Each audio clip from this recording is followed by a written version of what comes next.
البيت يحتاج إلى ثلاثة أشياء. يحتاج أن نقرأ صفحة من القرآن كل يوم. نقعد مع بعض. اسمعوا يا أمهات ويا آباء، اسمعوا والله اسمعوا.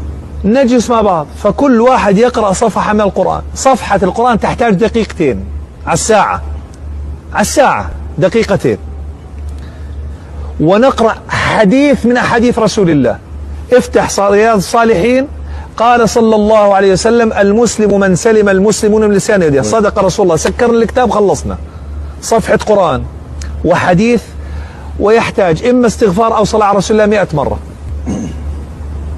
والله الذي لا إله غيره أن الله سيطرح البركة في المال والعيال والبيت والطعام والشراب. طبقوا يا أمة محمد. سيطرح الله البركة، سنجد البركة في المال والعيال والبيت والطعام والشراب. ما شاء الله.